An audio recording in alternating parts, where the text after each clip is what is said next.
여러분 안녕하십니까? 아침의 매일경제 저는 이상훈입니다. 체감온도가 영하로 뚝 떨어졌습니다. 올 가을 들어서 가장 추운 날씨를 기록하고 있는데요. 오후 들어서도요. 그다지 기온이 오르지는 않을 것 같다고 합니다. 그러니까요. 외출 계획 있으신 분 참고하시기 바랍니다.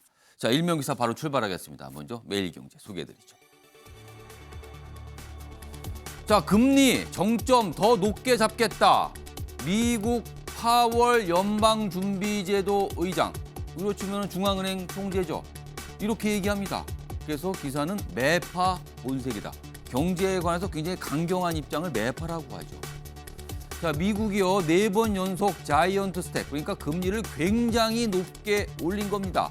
어제도요 0.75%포인트를 올렸습니다. 그래서 미국의 기준금리 최고치가 4%에 이르게 된 겁니다. 우리나라 지금 3%잖아요. 1%포인트 차이가 벌어졌습니다.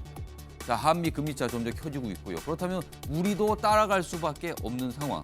그리고요, 미국이 더 올릴 수 있다. 향후에 기준금리가 5%까지 갈 수 있다. 이런 예고가 나온 걸로 시장은 받아들이고 있습니다. 다음 통화일보 보시죠. 미국 겨냥 어제 ICBM 대륙간 탄도미사일을 쏘았죠. 물론 실패로 보입니다. 동해상에 추락을 했어요. 단분리. 그러니까 1단, 2단 분리는 됐지만 뭐 제대로 가진 않은 겁니다. 그리고요, 어제 밤에 또 탄도미사일 발사를 했습니다. 어제 계속 속보가 왔거든요. 북한의 폭주다 이렇게 돼 있습니다. 여기 보시면요. 지난 5월엔 1단 분리만 성공했는데 이번엔 1단, 2단 분리. 그러니까 뭔가 기술적으로 좀 진보를 하고 있다. 이렇게 보이는 겁니다. 우리로서는 굉장히 걱정되는 대목입니다. 기술의 진전이 있었다. 자, 한미 연합 공중훈련 연장을 하기로 했는데 이거에 대해 맞대응을 하는지 어젯밤에 또 쏴댔습니다. 계속. 이번엔 한겨레입니다. 지원 인력 요청 뭉갰던 경찰 근처 대기 기동대도 안 보냈다. 자, 이태원 참사 지금 시간이 지나면서 조금씩 경찰의 당시의 어떤 대처 여러 가지 지적과 모습이 나타나고 있죠. 그중에 하나입니다. 근처에 출동할 수 있는 기동대가 있었는데 안 보냈다는 겁니다. 여기 보시면요. 이태원 참사 발생 2시간 반 전에 용산경찰서 촛불 집회 이후로 거절을 했는데요. 투입을 안 한 거죠. 그런데 당시에 보면은 뭐가 대기 중인 기동대가 있었다. 뭐 이런 얘기가 나오고 있습니다. 자, 이 부분 오늘 꽤 많은 신문들이 실려 있는데요. 경찰 쪽에서 좀 더 자세한 설명이 있어야 될 것 같습니다. 마지막으로 국민일보 보시죠. 셀프 수사 경찰, 서울청장, 용산서장실은 빼고 압수수색을 했다. 그렇습니다. 지금 특수본이 꾸려졌죠? 그러면서 지금 이태원 참사 관련 경찰에 대해서 수사를 벌이고 있는데 왜 여기는 압수수색 안 했냐? 이렇게 물어보고 있는 기사입니다. 이유가 있는데요. 이렇군요. 내부 감찰 중이라서 제외했습니다. 자, 가뜩이나 지금 경찰이 경찰을 수사하고 있는데 제대로 수사가 되겠느냐 이 소리 나오고 있는데 이런 모습이 있다. 이 기사는 이 지점을 지적하고 있습니다. 자, 지금까지 일면기사 짚어봤고요. 오늘도 다양한 분야의 뉴스, 특히 이태원 참사 관련해서 좀 여러 갈래 분야별 뉴스가 좀 준비되어 있거든요. 그리고 그 뉴스의 의미 분석해 주시기 위해 4분 자리하셨습니다. 한 분씩 소개해드리겠습니다. 자, 우선 화면 첫 자리 가장 앞에 계십니다. 박봉건 매일경제 논설위원 나와 계시고요. 그 옆에는요. 김관옥 정치연구소 미니 소장 자리하고 계십니다. 자, 그리고 세 번째 자리에는요. 김상일 전 민주당 선대위 언론특보 나와 계십니다. 그리고 마지막으로 장해찬 청년재단 이사장 자리하고 계십니다. 자, 첫 번째 이슈 가겠습니다.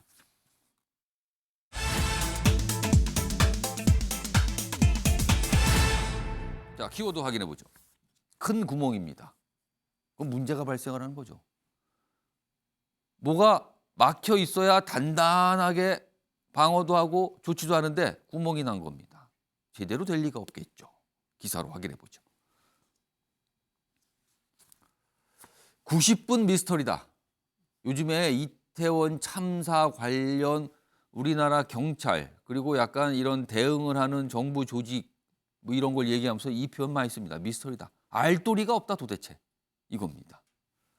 용산서장, 그러니까 그러니까 90분 미스터리 용산서장 그리고 자리 비운 서울경찰청 112 상황실장. 그러니까 미스터리가 되면 안 되는 거고요. 자리를 비우면 안 되는 거잖아요. 상황실입니다. 상황실. 좀 더 보죠. 여기 좀 이 줄을 그어서 이걸 강조했죠. 작은 제목으로. 무너진 국가 재난 시스템이다. 그런데요. 이 무너졌단 뭐 시스템이 무너졌다. 이 소리 너무 많이 듣지 않았습니까? 우리요? 시간을 돌려 과거로 보면 똑같은 표현 계속 나왔습니다. 근데 무너진 게 복구가 안 되는 겁니까? 또 그렇습니다. 직무태만 경찰 지휘관 2명 수사 의뢰했다. 여기 보면 자세하게 나와 있어요. 무슨 상황이었는지. 자, 용산서장은 밤 9시 30분에 보고를 받고 참사 현장엔 11시가 돼서야 도착을 했다. 시차가 있다는 거죠. 이 정도 상황인데 이게 왜 즉각 현장으로 가지 않았는가. 그리고요, 상황 일지에는 10시 20분에 도착해서 지휘했다고 적혀 있다고 합니다. 그럼 이거는 사실이 아닌 거잖아요. 허위 작성 의혹입니다. 그리고요, 서울청 야간 책임자, 그러니까 상황실장입니다. 상황실이 아닌 자기 사무실에 있었다 그래요? 뒤늦게 연락받고 갔다는 거죠? 이게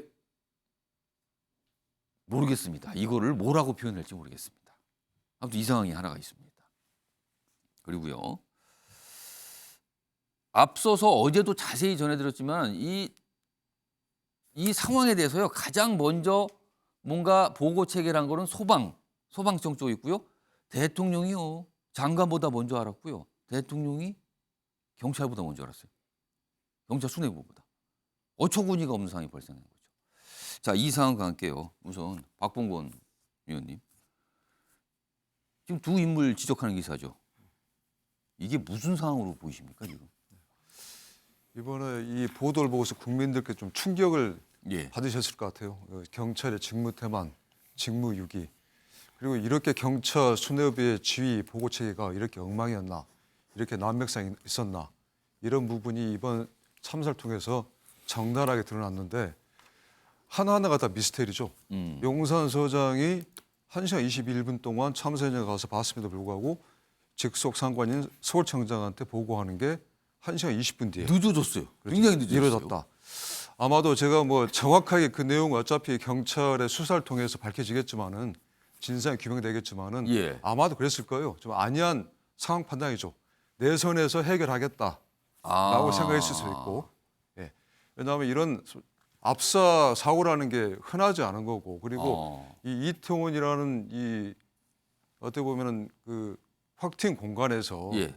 이런 뭐 경기장이랄지 이런 곳이 아니기 때문에 설마 이런 압사 참사가 발생하겠느냐. 너무 뭐랄까요? 안이하달까요? 아니면 너무 좀 낙관적으로 생각한 걸까요? 그렇죠. 안이한 판단이고 판단 미스죠.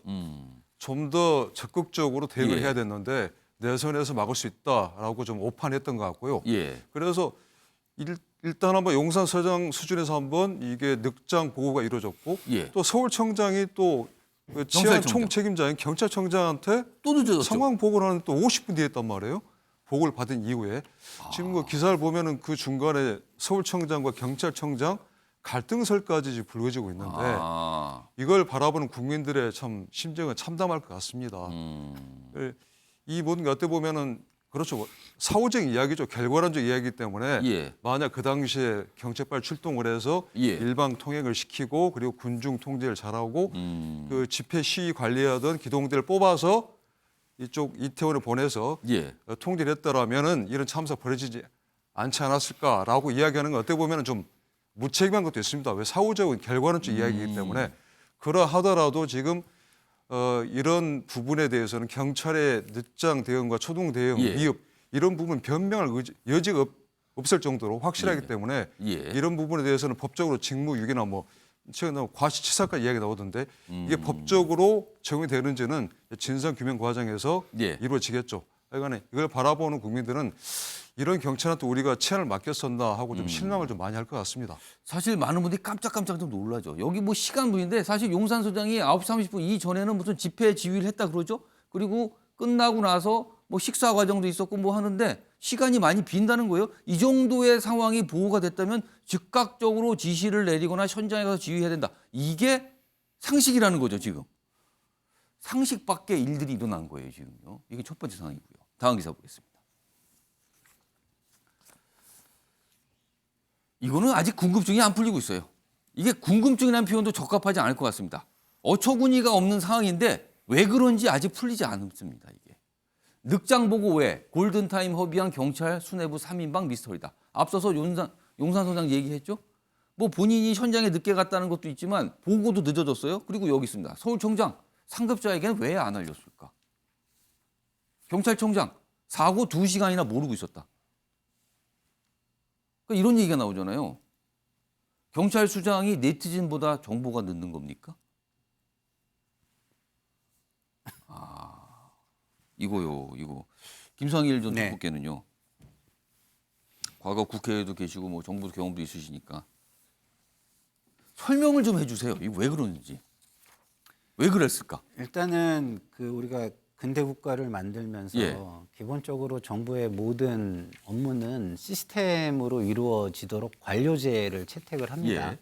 그런 건 뭐냐면 각 지위에 있어서 그 직제와 직무가 전부 다 정해져 있다는 것이죠. 예, 그러면 지금 이런 상황에서는 경찰 안에서는 경비 업무에 해당하는 걸 겁니다. 그렇죠. 그러면 경비에 해당하는 업무를 관장했던 모든 사람들이 이거에 대한 예상과 판단을 하게 돼 있죠. 예, 근데 예상과 판단도 제대로 되지 않았습니다. 어, 그러면 지금 관료제 자체가 지금 거의 무너져 있는 상황이에요. 그러니까 그게 무너진 이유는 뭐 제가 개인적인 추론을 해보면 예, 뭐 자기의 업무나 어떤 국민이 우선이 아니라 지금 현재 돌아가는 어떤 권력의 환경이나 이런 거에 더 관심이 가 있었던 거 아닌가 이런 저는 의심을 좀 해볼 그러면 수밖에 뭡니까? 없고요. 원래 본인들이 담당하고 있는 주 업무가 있잖아요. 그렇죠, 근데 그거보다는 다른 쪽에 그렇죠. 주안점이나 관심이 있는 거 아니냐고 그렇죠. 의심을 정치적 하시는 겁니까? 상황이라든가 뭐 이런 것들이죠. 예를 들어서 뭐 정치적인 어떤 집회나 시위를 더 관심을 갖는 것이 더 낫다라고 생각을 했다거나 그런 판단을 아니면- 혹시라도 한 거 예, 아닌가? 한 것은 아닌가 이런 생각이 좀 들고요. 저는 좀 전에 박범건 의원님께서 말씀해 주신 부분에 저는 좀 약간 다른 의견을 좀 이견이 드리고 있으십니까? 싶은 게 예, 결과론적인 이야기다라고 말씀하셨잖아요. 저는 그렇게 생각하지 않습니다. 왜냐하면 제가 관료제 얘기를 하잖아요. 관료제는 전 세계의 사례, 예. 과거의 사례를 다 모아서 항상 스터디를 하면서 그 시스템을 정비해 나가는 것을 의미합니다. 예, 그러면 그런 것들을 안 했다는 건 뭐냐면 제 일을 하지 않았다는 거예요. 그거는 시스템이 무너졌다는 거고 제 역할을 하지 않았다는 것이고. 예, 그러면 그 자리가 책임져야 될 책임이 사라졌다는 거예요. 그러면 지금 다들 책임 회피를 자꾸 하고 있는데 예, 저는 이렇게 생각합니다. 그 자리 자체가 책임이에요. 음. 그 자리가 왜 존재하느냐. 근데 그 자리가 있었으면 예방을 했어야 하거나 했을 수 있었던 일이 벌어졌다. 그게 굉장히 그거와 관련해서 심각한 일이 벌어졌다. 그러면 예. 그 자리에 있는 사람들이 먼저 책임을 지면서 사태를 수습하는 게 맞습니다. 근데 지금 보면 그런 예. 게 하나도 보이지 않아요. 그렇기 때문에 수뇌부 3인방에게 보고가 늦어지거나 지체되거나 이런 것들도 이런 환경 속에서 저는 이루어졌다고 봐야지 하나하나를 가지고 사람 하나하나를 뭐 문제를 삼으면 예. 전체적인 그림이 보이지 않는다. 저는 이렇게 생각합니다. 물론 하나하나도 전부 다 짚어서 예. 전부 다 처벌이나 징계나 이런 것들이 이루어지고 재발이 되지 않도록 해야 되는 거는 중요하겠죠. 예. 그러니까 체계적인 문제점이 있는 것 같다는 분석이신데요. 예, 김관옥 소장님. 이거는 사실은 경찰의 문제가 아니고요. 국가의 문제입니다. 그렇죠. 이- 국민들은 국가로 받아들여요. 그렇죠. 우리가 국가의 존재 이유를 얘기하는 사회계약서를 다시 생각하게 하는데요. 국가는 생명을 지켜주고 예. 재산을 보호해주는 그 임무 때문에 만들어진 겁니다. 예. 그 대신에 이제 우리 시민들은 세금을 내고 병역 의무를 할 그렇죠. 각종의 의무를 다하는 예. 거잖아요. 그러니까 이거는 어떤 조건의 문제가 아니에요. 어떤 상황에서건 국가는 시민의 생명과 재산을 예. 보호해야 될 의무가 있는 겁니다. 그런데 그때 우리 이태원으로 돌아가면 여기에 질서가 있었나요? 무정부 상태였던 거죠. 그러니까 정부가 없었고 국가가 없었던 겁니다. 실질적으로. 그리고 제일 중요한 거는 지금 경찰 얘기를 운운하지만 예. 경찰의 문제는 사실 집행의 문제인 것이고 예.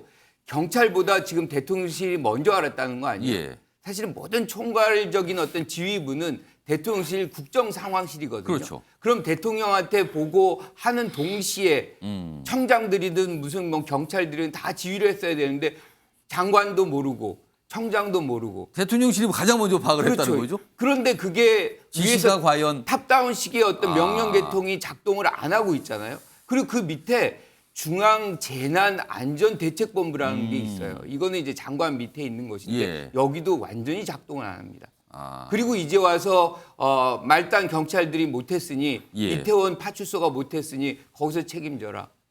이거는 저는 그러려면 국가가 왜 존재하는지에 대한 생각을 안 할 수가 없는 겁니다. 그래서 전반적으로 국민의 분노가 어디에 예. 지금 초점을 모아지고 있는 건지에 대해서 현 정부 책임자들이 좀 가늠을 한다면 조금 이런 지금 같은 어떤 행보 하지 않지 않을까 이런 생각합니다. 앞서서 봤던 조선일보 기사 다시 한번 좀 불러올까요? 이 작은 제목 다시 한번 좀 보겠습니다. 국가 재난 시스템. 이거는 늘 긴장 상태로 잘 작동해야 되는 거잖아요. 근데 앞에 보세요. 무너졌다고 돼 있죠. 이거 과거에도 많이 봤던 표현. 아까도 제가 말씀드렸죠. 이거 과거에 많이 봤던 지적과 표현이었습니다. 근데 이제 국민들은 이거 여전하구나라고 생각을 하게 됩니다. 지금.